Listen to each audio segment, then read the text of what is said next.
ดำเนินรายการโดยท่านพระสาธิตธีระปัญโย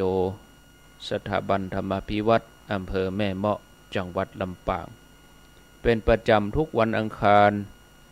เวลา 5 นาฬิกาจนถึงเวลา 7 นาฬิกาตอนนี้สัญญาณท่านสาธิตพร้อมแล้วเชิญญาติโยมทั้งหลายได้ติดตามรับฟังตั้งแต่เวลานี้เป็นต้นไปเชิญญาติโยมทั้งหลายได้รับฟังก็ขออนุโมทนาสัญญาณท่านพร้อมแล้วนิมนต์เลยครับนิมนต์ครับครับผมกราบถวายความเคารพพระเถรานุเถระอุบาสังฆะที่เคารพอย่างสูงทุกรูปเจริญสุขสวัสดีสาธุชนท่านผู้ฟังทุกคนทุกท่านสำหรับสาธุชนท่านผู้ฟังที่เกียรติรับฟังรายการธรรมอภิวัตรอันเป็นรายการวิทยุเพื่อการเผยแผ่พระพุทธศาสนาส่งเสริมการศึกษาและพัฒนาสังคมรายการนี้รับผิดชอบโดยอาตมาภาพพระสาธิตธีระปัญโยผู้อำนวยการสถาบันธรรมาภิวัตรสถาบันเพื่อเผยแผ่พระพุทธศาสนาส่งเสริมการศึกษาและพัฒนาสังคมตั้งอยู่ณที่พักสงฆ์สถาบันธรรมาภิวัตรบ้านศพเตินตำบลศพปาดอำเภอแม่เมาะจังหวัดลำปางรายการนี้ออกอากาศทุกวันอังคารในช่วงเวลาตั้งแต่ตี 5ไปจนถึง7 โมงไม่เจ้าผ่านทางเครือข่ายสถานีวิทยุคลื่นสีขาวเพื่อชาวประชาหลายคลื่นหลายสถานีหลายจังหวัดออกอากาศผ่านทางเฟซบุ๊กไลฟ์ของท่านอาจารย์พระครูอภิวัฒนวิกรมและของทางวัดฝ่ายหินตลอดจนถึงบันทึกเทปเอาไปออกอากาศผ่านทางสถานีวิทยุเพื่อการศึกษาวิทยาลัยเทคนิคกฟผแม่เมาะทุกวันศุกร์ตั้งแต่เวลา7 โมงไม่เจ้าเป็นต้นไปท่านผู้ชมท่านผู้ฟังวันนี้เราปะกันในบรรยากาศอึมครึมไม่ใช่อึมครึมเพราะเมฆหมอกนะ แต่อึมครึมเพราะหมอกควันไฟป่าอันที่จังหวัดลำปางดูสถิติจากสื่อต่างๆเนี่ยก็ขึ้นมาเป็นอันดับ 1 คุณภาพอากาศเสียอันดับ 1อาตมาภาพก็ได้รับผลกระทบเพราะว่าเป็นโรคภูมิแพ้แล้วก็เลยรู้สึกแน่นๆหน้าอก บ่ค่อยสบายนะฮะแต่ว่านี่ก็นอนหรือว่าจำวัดเมื่อวันค่ำขยับขยื่นไปได้มันปวดเนื้อปวดตัวมันแสบหน้าแสบตามันขมุกขมัวไปหมดเนี่ยเสี่ยงฮ้อนออกเนื้อออกตัวนะฮะเพราะว่าเป็นโรคภูมิแพ้เป็นโรคอย่างหลายอย่างเกี่ยวกับถ้าอากาศเป็นพิษเนี่ยอากาศมันบ่ปลอดบ่โปร่งเนี่ยก็จะได้รับผลกระทบนะเพราะฉะนั้นท่านผู้ฟังเราช่วยกันรณรงค์เนาะงดเผา งดเผาหลายคนเส้นว่าทางราชการเส้นจะบะฮือเผาในวันที่15เองนะก็เพ่งเผากันในวันนี้นะฮะเส้นจะบะฮือเผาก็เลยชิงเผาเฮียก่อนเมื่อชิงเผานักเข้าเนี่ยผลกระทบก็เกิดขึ้นหมอกควันไฟป่าแสบหูแสบตาแน่นหน้าอกเพราะฉะนั้นเราช่วยกันรณรงค์ท่านผู้ฟัง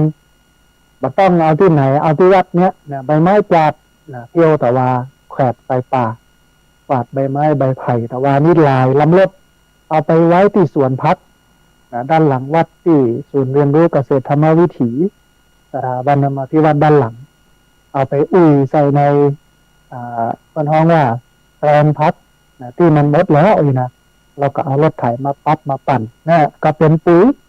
สามารถทำได้ในลักษณะนี้ท่านผู้ฟังเนาะท่านผู้ฟังวันนี้มีเนื้อหาสาระสำคัญอยู่2 เรื่องเรื่องแรกซึ่งเกี่ยวกับวันนี้อาจจะบัดใจเป็นเหตุการณ์บ่ได้เป็นคำสอนในพระพุทธศาสนาแต่ว่าเป็นคำสอนเป็นเหตุการณ์ในศาสนาคริสต์ก็คือวันวาเลนไทน์ท่านผู้ฟังอาจอยากจะรู้ว่ามันเป็นมาเป็นไปอย่างไรนะอาจจะเล่าให้ฟังสักหน่อยหนึ่งอันนี้เรื่องที่1เนาะ เรื่องที่สองก็คือเรื่องของอริยมรรคมีองค์แปดนะในช่วงท้ายรายการจะอู้ถึงเรื่องนี้เจาะลึกนะทุกมรรคทุกองค์กระจายแจ้งไปเลยเรื่องของมรรคมีองค์แปดนะสองเรื่องนะท่านผู้ฟังน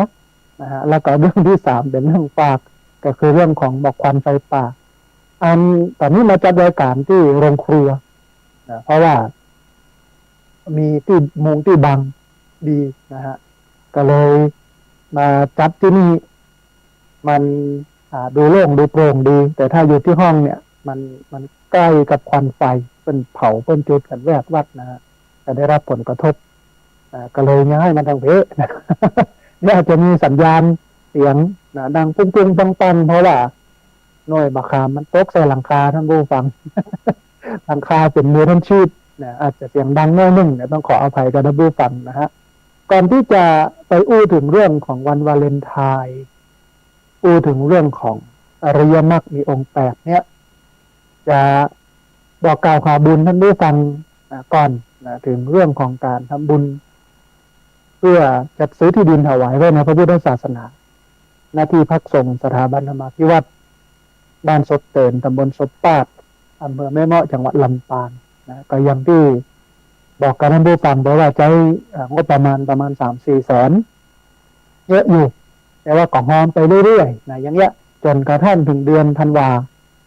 เดือนธันวานั้นจะทำบุญถวายศาลาโรงครัวนะที่กำลังสร้างอยู่เนี่ยนะแต่แล้วก็จะทอดผ้าป่าจัดซื้อที่ดินถวายไว้ในพระพุทธศาสนาในวันเดียวกันแต่ว่าตอนนี้ยังบ่ได้กำหนดวันเตี้ยว่าจะเอาวันไหนอย่างใดแต่ที่แน่ๆก็คือว่าเดือนธันวานี้มีอยู่2 บุญใหญ่ๆก็คือทำบุญพระนว่าถวายตามศาลาโรงครัวหลังใหม่ตลอดจนถึงทำบุญทอดผ้าป่าจัดซื้อที่ดินถวายไว้ในพระพุทธศาสนาที่ผ่านมา ท่านผู้ฟังประชาสัมพันธ์ท่านผู้ฟังได้ฟังกันเป็นประจำว่ามีใครมาร่วมทำบุญกันพ้องในวันนี้ก็จะถือโอกาสเอาเวลานี้บอกกล่าวรายชื่อผู้ที่มาร่วมทำบุญให้ท่านผู้ฟังได้อนุโมทนานะฮะอันที่ผ่านมาเนี่ย มีผู้แสดงความประสงค์จำนงหมายจะมาร่วมทำบุญนะบางท่านเนี่ยก็โอนผ่านบัญชีธนาคารเข้ามาแล้วนะบางท่านก็มาถวายทานด้วยตัวเองบางท่านก็จับจองกันไว้นะท่านผู้ฟังพอเหมือนได้ก่อนในเดือนธันวาก็มาทำบุญกันแต่ว่าหลายคนหลายท่านเป็นผู้สูงอายุเป็นกระจายฮ้อนนะให้ตามเนี่ยก่อนอันนี้ก็มากันได้นะมาร่วมบุญกันได้ที่ผ่านมานั้นก็มีพระมหาสมชาติชาตะปัญโยนะแม่คำแต้มคมมีคุณโยมขจรสารพีมีป้ออิ่มเอี่ยมแม่ทัศนีเม้งทองป้อกำนันธัญพัฒน์ปาเขื่อนตะป้อนานอนันต์ตันแก้วพระอภิเดชจันทมโนแม่บัวลอยกี่วงแม่สังไวยพุทธาคุณโยมทองเจียสุยาอินคุณโยมประพัฒสอนสุยาอินอันเป็นโอนเข้าบัญชีนะพ่อนานอนันต์ตันแก้วอัน เป็นบอกว่าเดี๋ยวมีเวลาจะไปหาแน่นัดวันนั้นวันนี้แต่ว่าด้วยติดภารกิจเป็นก็เลยทำบุญผ่านบัญชีธนาคารมามีแม่น้อยกัดนัดน้องสุปที่จินดาใจยามีแม่สุภาอุปนันท์100 ตรีประยุทธ์แม่สายชนทุกทองแม่บุญมีวงดีมีแม่นวลแก้วทาแม่อัมพรคำแสงก็บุญชูแม่รัตดากาวิรชัยคุณโยมอัญชลีคุณโยมนราศักดิ์คำพรหมก็เสรีแม่สดใสวิจิตรโรธรแม่ระวิวันคุณโยมเสรินวดาคุณโยมอเนนชาชยโสคุณโยมตันหยงคุณโยมสมัทนะณลำปางก็ฉไนทายรินแม่ทองคำทายรินนายศรีทองดีนางนำทองดีนางสามิพาทองดีคุณโยมโอภาสพินโยคุณโยมกันนิกาพินโยคุณโยมสาริกาพินโยมีคุณโยมแสงจันทร์ชัยทิพย์และคุณโยมพงศักดิ์ชัยทิพย์แม่รัตดาอักการเรียนมีแม่สุกแก้วคำอ้วนแม่หวดจันสุกปุ๊กแม่แต้มอุปนันท์แม่มีชัยพินโยคุณชุลิตาเมากาวินคุณโยมกมลพรมูลจันทร์ แม่บัวสวนดอกคุณโยมประนอมเตื้อสายคุณโยมปฏิภาณโจ้พิมายคุณโยมผ่องพันธ์ปันตีคุณโยมกนกพิษชัยนาคุณโยมพันนิตาพรหมนินทร์คุณโยมสุทัศน์ดีมูลคุณโยมคำศรีที่เขื่อนพระชาวลิตทิตะสัทโธคุณนฤวันนาควิโรจน์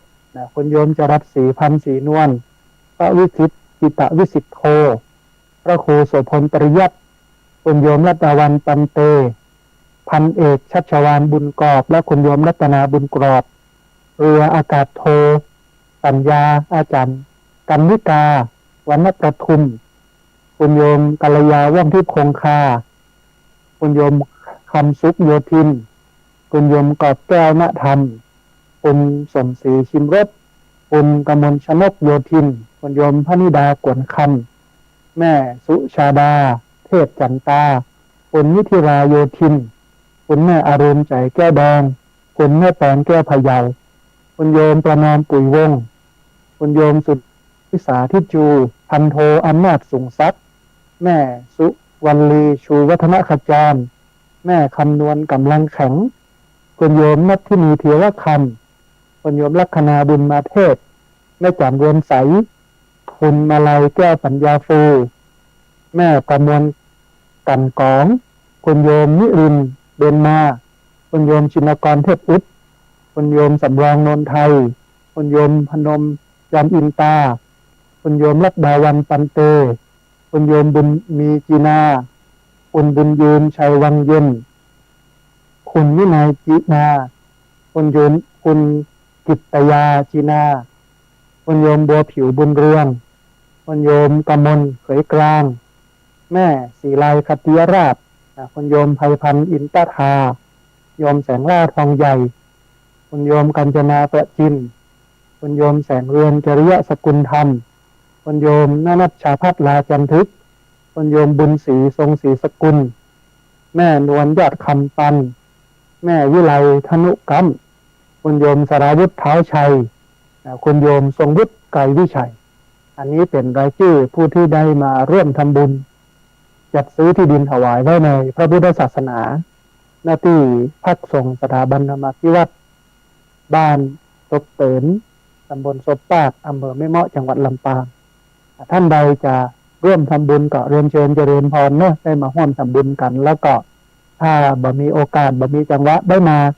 ก็สามารถร่วมทำบุญผ่านตังธนาคารกรุงไทยสาขาประตูชัยชื่อบัญชีที่พักส่งสถาบันธรรมภิวัตรหมายเลขบัญชี5360755 หมายเลขบัญชี5360755 เป็นธนาคารกรุงไทยสาขาประตูชัย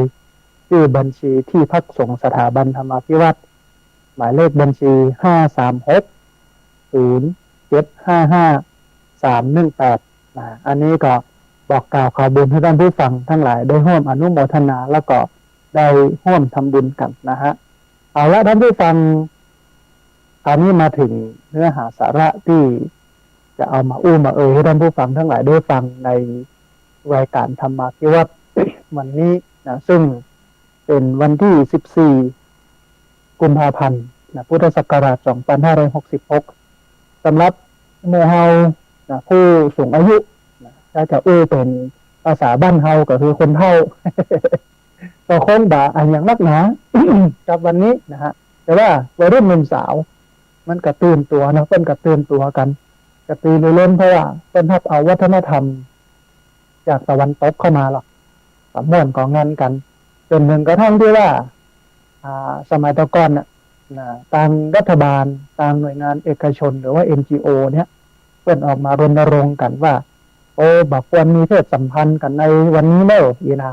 เพราะว่ามีสถิติมีเพศสัมพันธ์เป็นภาษาเข้าใจง่ายๆก็คือเสียเนื้อเสียตัวเนี่ยง่ายในวันวาเลนไทน์นัดกันแล้วก็หลังจากนั้นมาก็จะเกิดโรคที่เกิดจากเพศสัมพันธ์เกิด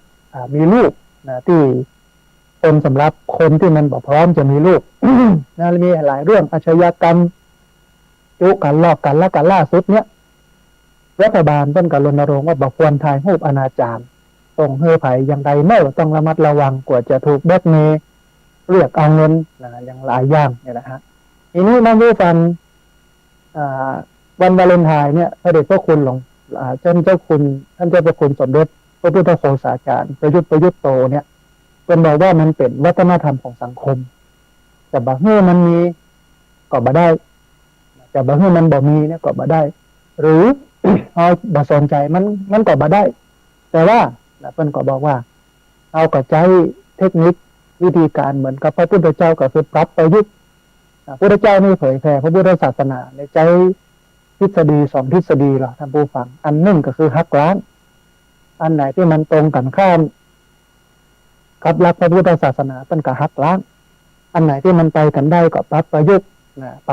นะเพราะฉะนั้นในเรื่องของวันวาเลนไทน์เนี่ย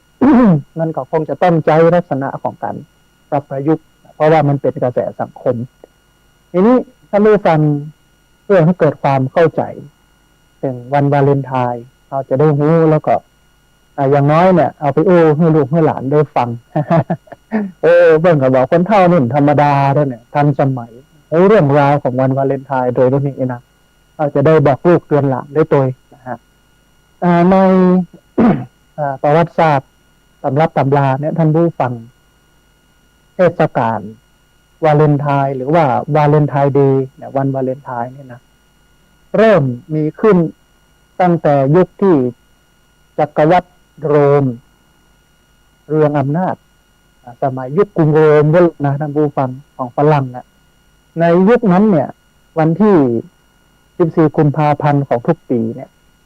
ถูกจัดให้เป็นวันหยุดเพื่อเป็นเกียรติแด่เทพเจ้าจูโนอันเทพเจ้าจูโนเนี่ย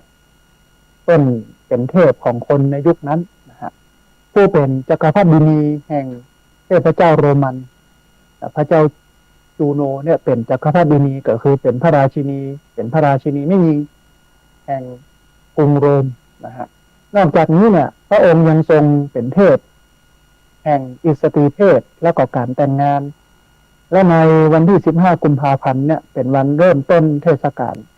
เฉลิมฉลองการดำเนินชีวิตของหนุ่มสาวจะถูกตัดขาดออกจากกันอย่างสิ้นเชิงนะฮะในสมัยจักรพรรดิคอนดิอัสที่2แห่งกรุงโรม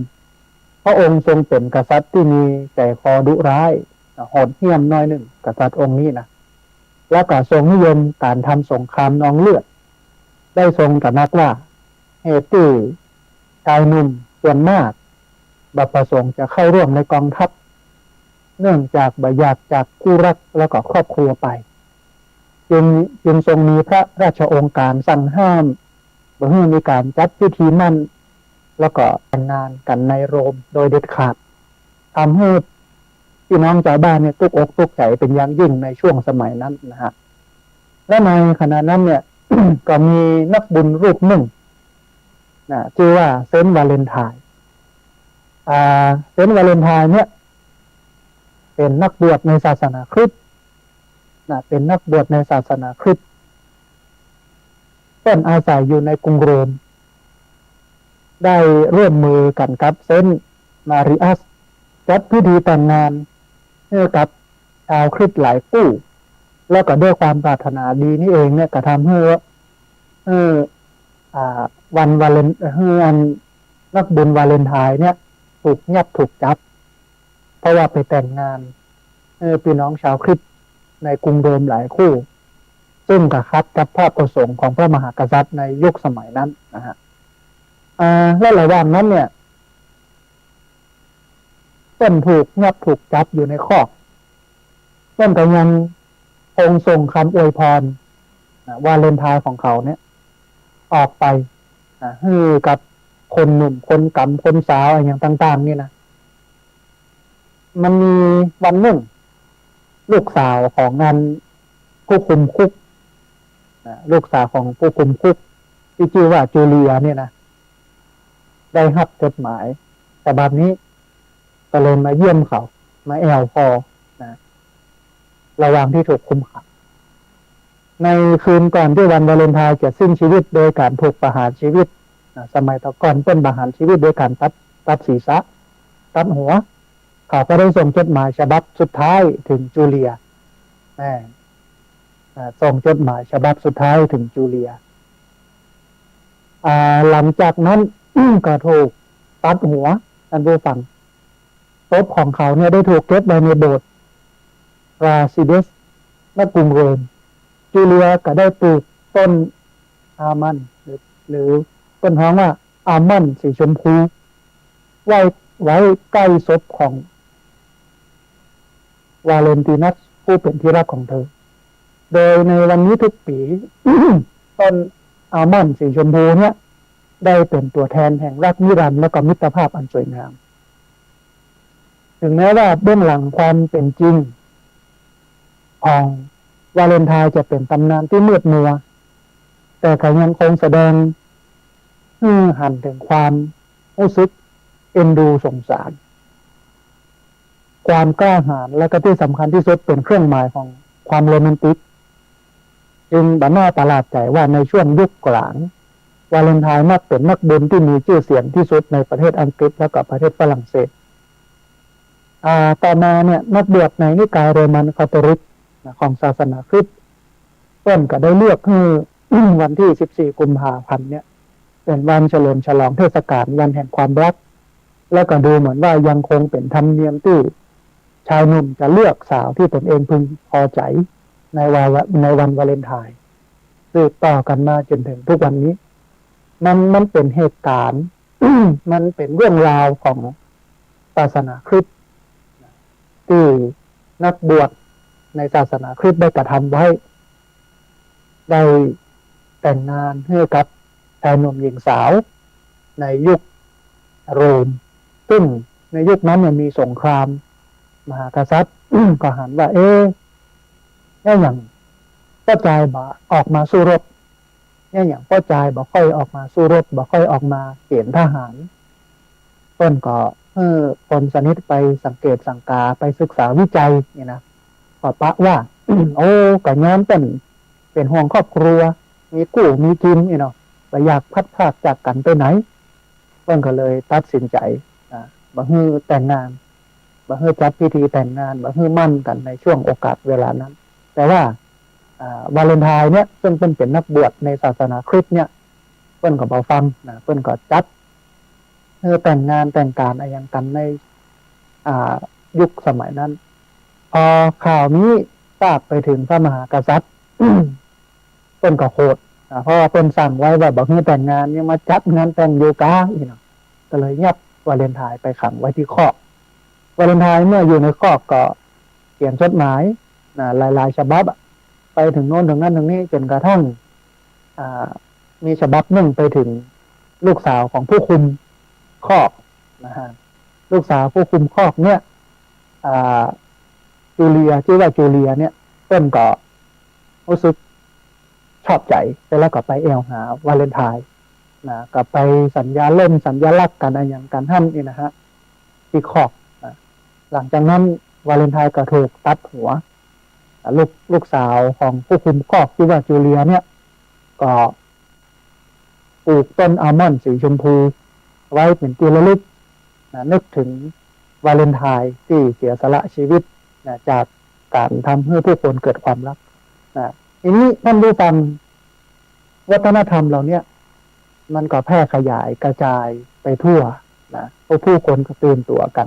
จนมีวันนี้วันวาเลนไทน์เพราะฉะนั้นถ้าเราเป็นคนใหญ่เรามองวันนี้เราก็เล่าให้ฟังว่ามันเป็นอย่างนี้นะฮะความฮักเนี่ยมันประจำกัดอยู่เฉพาะชายหนุ่มหญิงสาว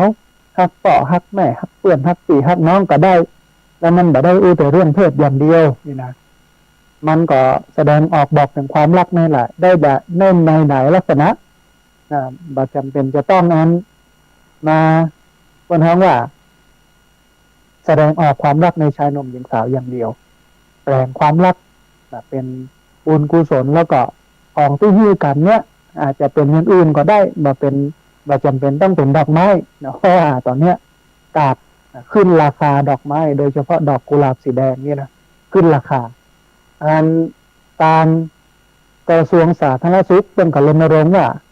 แทนที่จะให้กุหลาบสีแดงไปซื้อแอปเปิ้ลสีแดงมาแจกเพื่อกันกินดีกว่านะบางงานก็มีช็อกโกแลตนะฮะก็เป็นวัฒนธรรมประเพณีของฝรั่งที่เราเอาเข้ามาเพราะว่าบ้านเราก็มีศาสนิกชนในคริสตศาสนาเยอะอยู่พอสมควรเพิ่นก็ทำกันในวันนี้เขาเป็นพุทธเนาะเขาก็ไปตามกระแสของเพิ่นแต่ก็บ่เป็นหยังแต่ว่าต้องบ่ให้มันไปไกลจนถึงขั้นที่ว่ามีเพศสัมพันธ์กันไปถ่ายถ่ายคลิปรูปลามกอนาจารอย่างเงี้ยนะฮะอันนี้ก็เป็นวันวาเลนไทน์ที่เอามาอู้นะผู้ฟังทั้งหลายได้ฟังกันในวันนี้นะฮะทีนี้ท่านผู้ฟังมาถึงธรรมะของเขา คือเรื่องมรรคมีองค์8เป็นหัวใจของพระพุทธศาสนานะซึ่งเราจะได้เรียนรู้ได้ศึกษาไปพร้อมๆกันนะฮะผ่านไปแล้ว3เรื่องแล้วนะท่านผู้ฟังเนาะเรื่องแรกเรื่องบอกควันไฟป่าเรื่องที่2ก็คือการบอกบุญเชิญชวนท่านผู้ฟังทั้งหลายจัดซื้อที่ดินถวายไว้ในพระพุทธศาสนาเรื่องที่3เรื่องวาเลนไทน์เรื่องที่4เป็นเรื่องมรรคมีองค์8นะฮะท่านผู้ฟังมรรคคือหนทางแห่งความดับทุกข์เป็นหนึ่งในอริยสัจสี่จึงพ้องอย่างหนึ่งว่าทุกขนิโรธคามินีปฏิปทาอริยมรรคคือองค์8เนี่ยเป็นมีชื่อเป็นภาษาบาลีว่าทุกขนิโรธคามินีปฏิปทาหรือการลงมือปฏิบัติ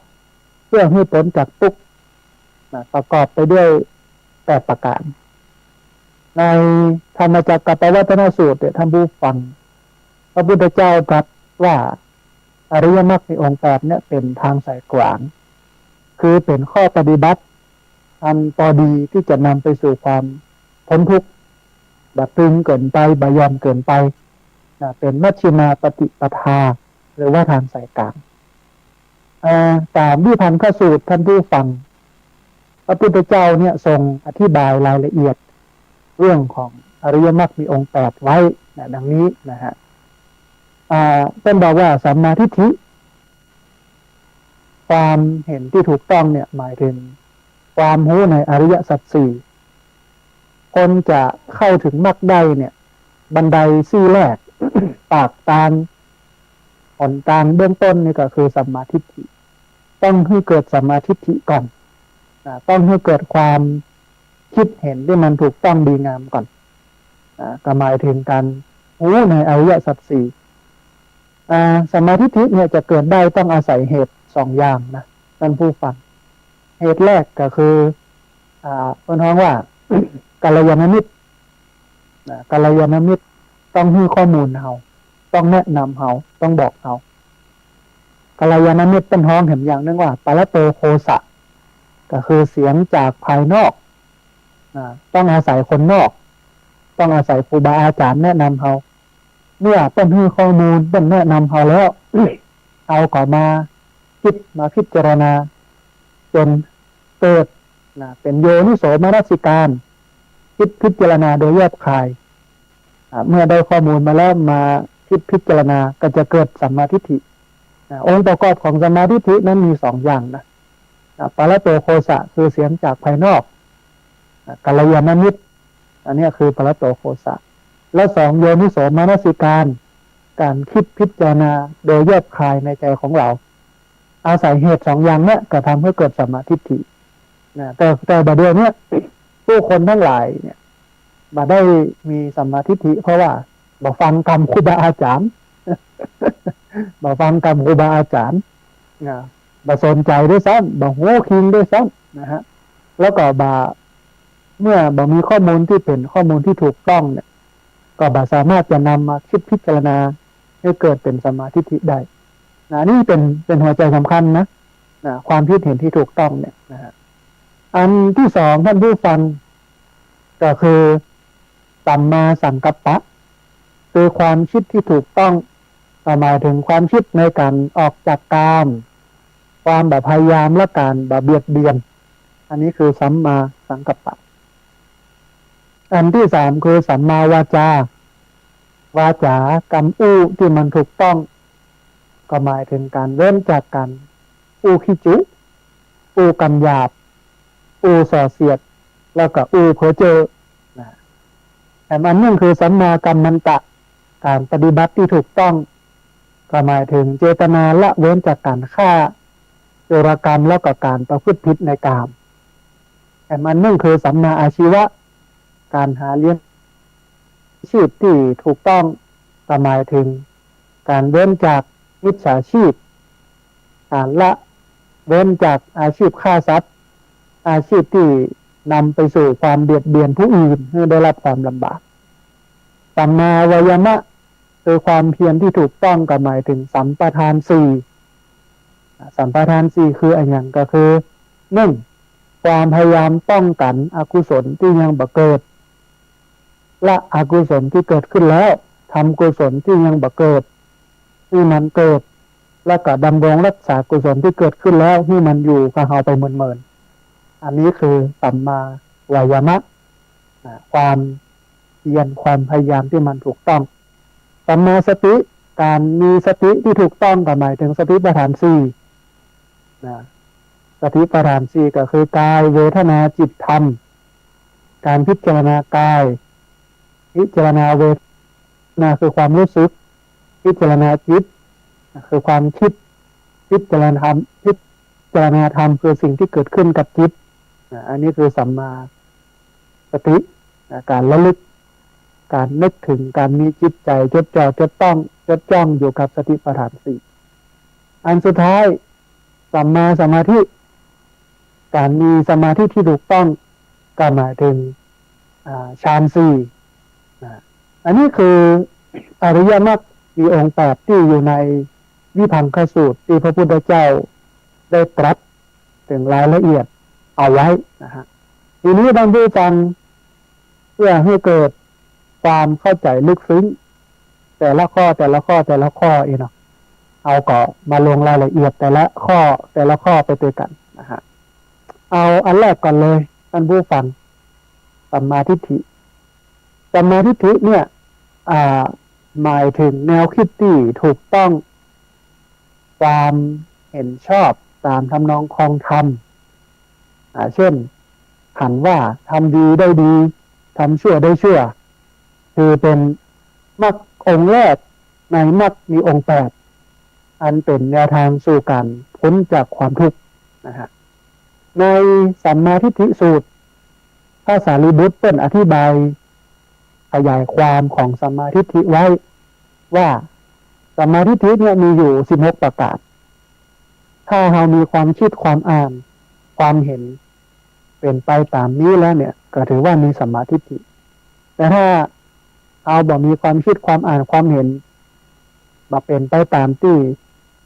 ต้นบอก16ข้อเนี่ยโดยเฉพาะพระสารีบุตรบอกเนี่ยมันก็ยังบ่มีสัมมาทิฏฐิ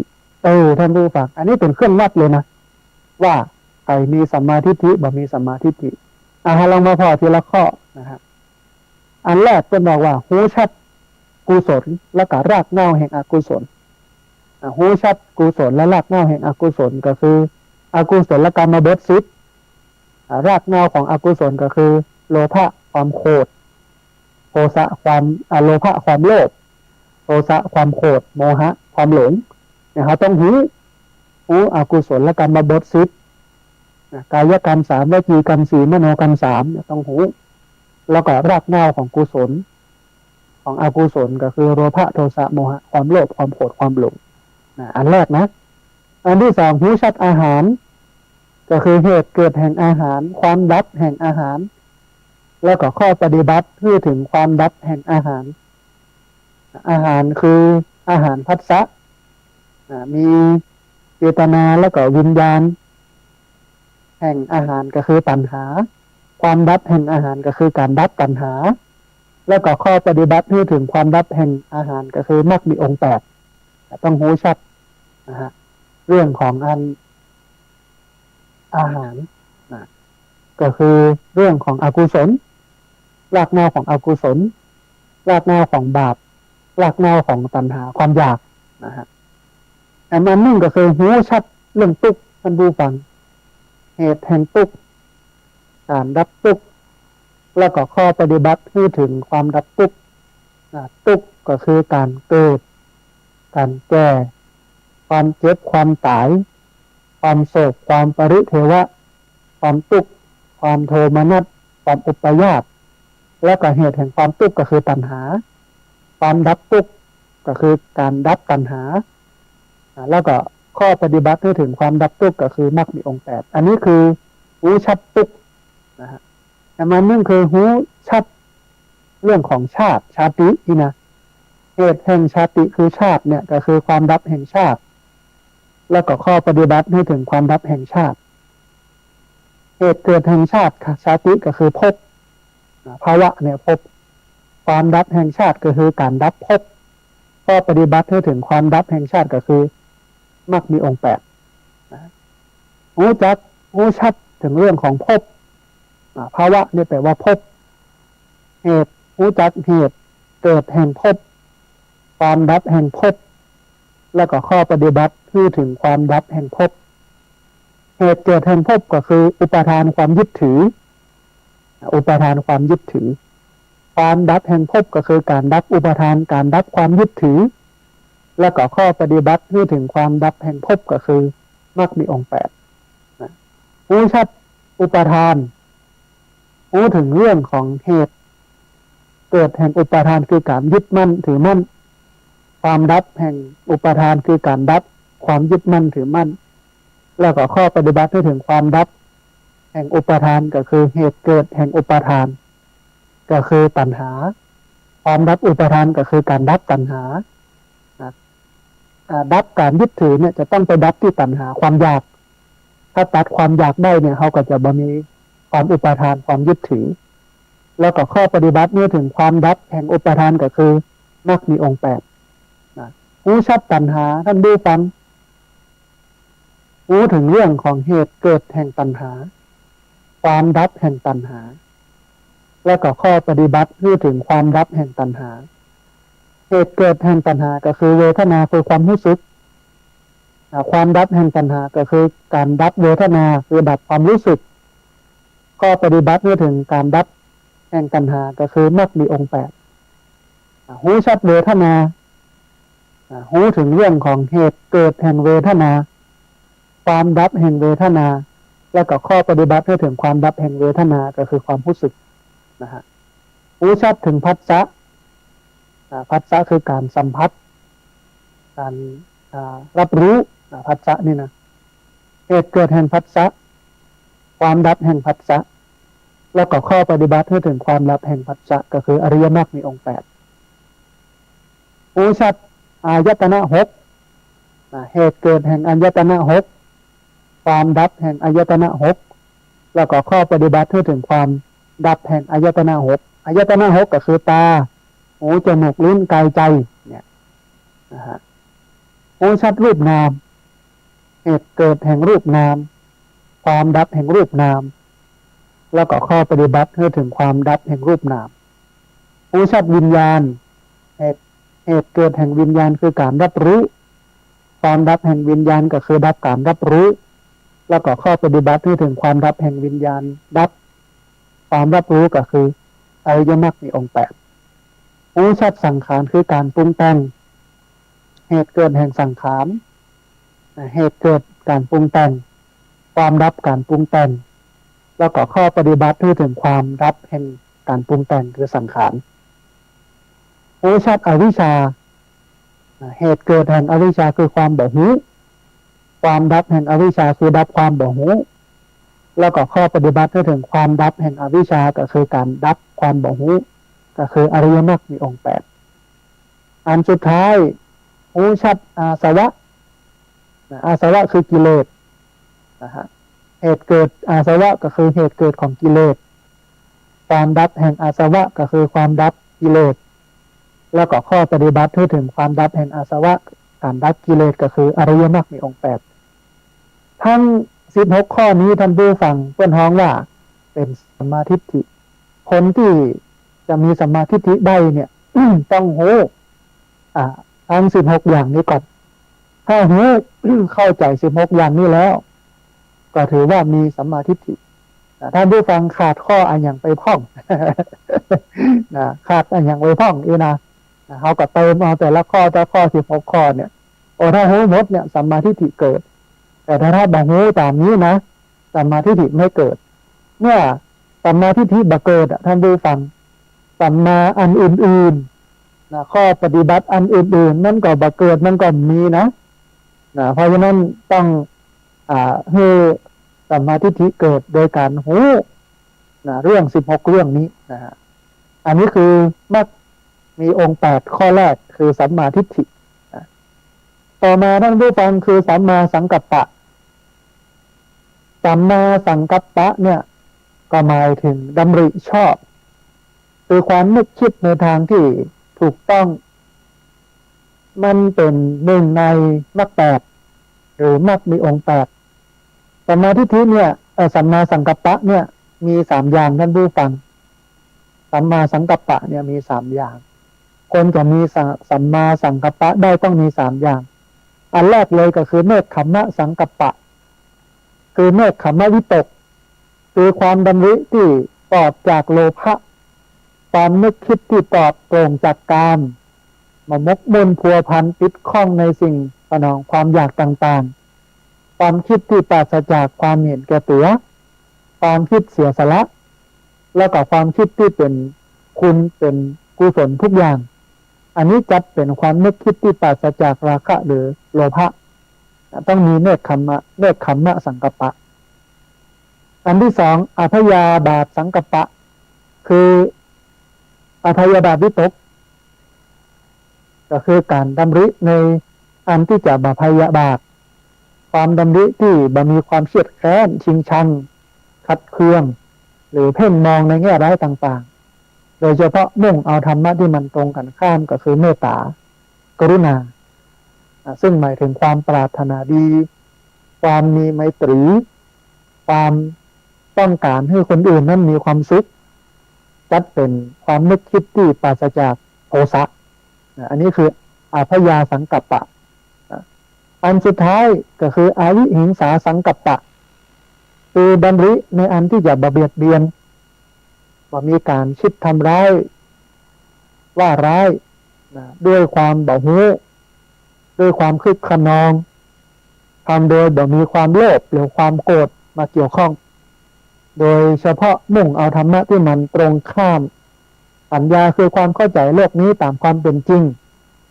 รู้ชัดกฎแห่งกรรมมีสามัญสำนึกในสิ่งที่มันถูกต้องดีงามอันนี้จัดเป็นความนึกคิดที่ปราศจากโมหะความโลภอันนี้คือสัมมาสังกัปปะความดำริชอบมีอยู่3อย่างกึศออกจากกามกึศบ่พยาบาทกึศบ่เบียดเบียนอันนี้คือสัมมาสังกัปปะต่อไปท่านผู้ฟังสัมมาวาจาสัมมาวาจาเนี่ยก็คือเจรจาชอบท่านผู้ฟังก็คือวจีสุจริต4มีหลักธรรมที่มันเกี่ยวกับสัมมาวาจาเนี่ยก็อยู่ประมาณสัก4ข้อท่านผู้ฟังสัมมาวาจาเนี่ยมี4ข้อการเจรจาชอบเนี่ยนะการอู้ชอบอู้ดีเนี่ยมีอยู่4ข้ออันแรกละการพูดเท็จเว้นขาดจากการอู้เท็จอู้แต่คำจริง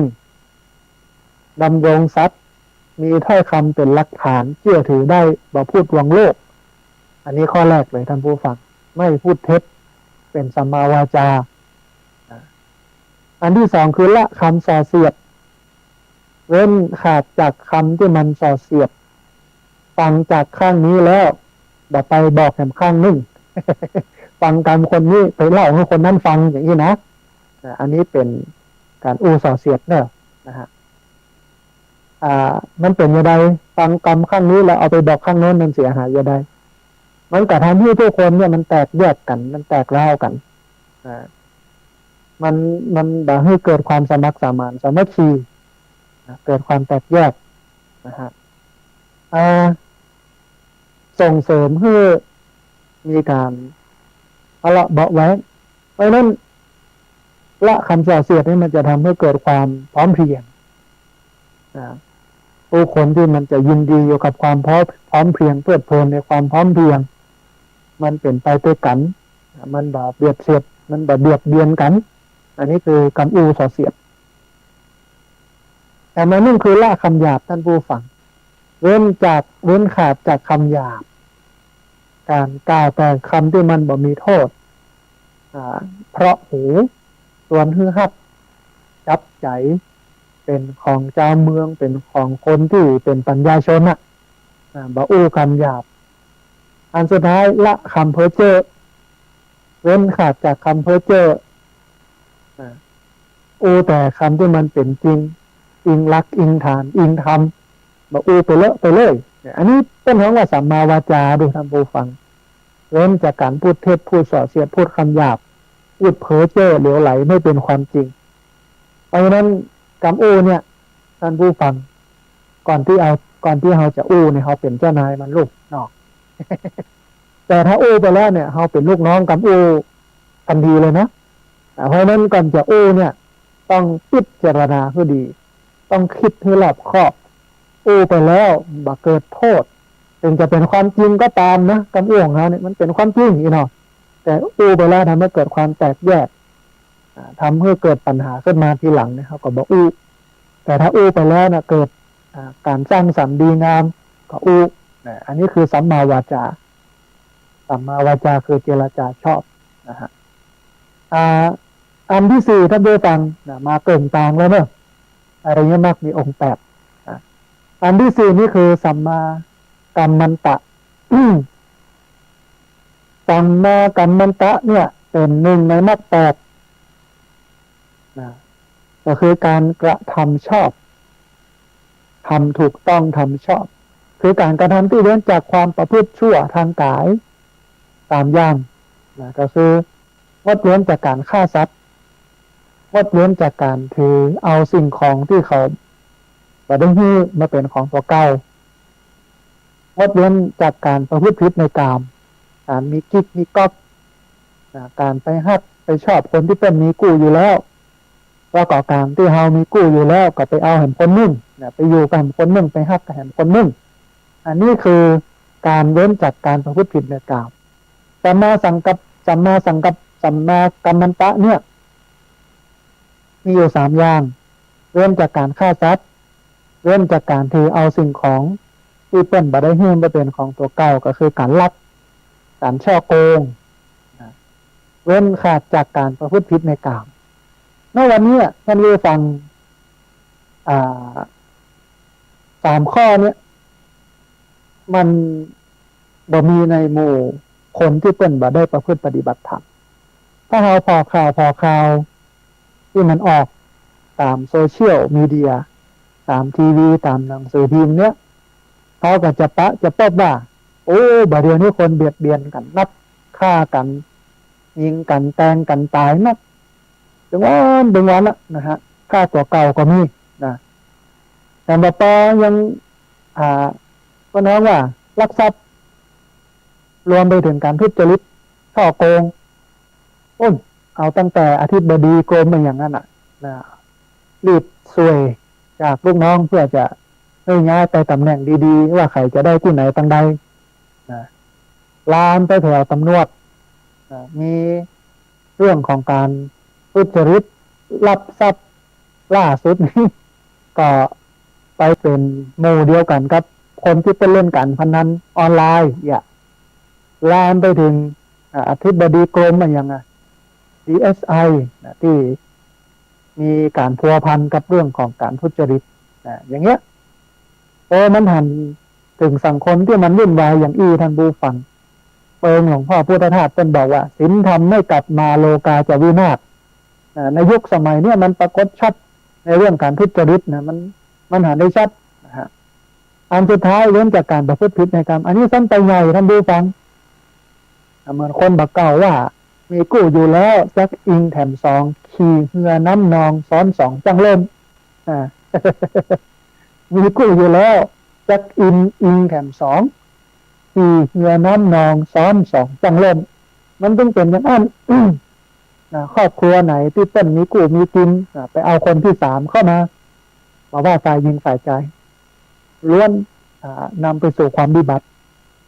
นำไปสู่ความชิบหายเพราะฉะนั้นการนักเดียวใจเดียวเนี่ยมันก็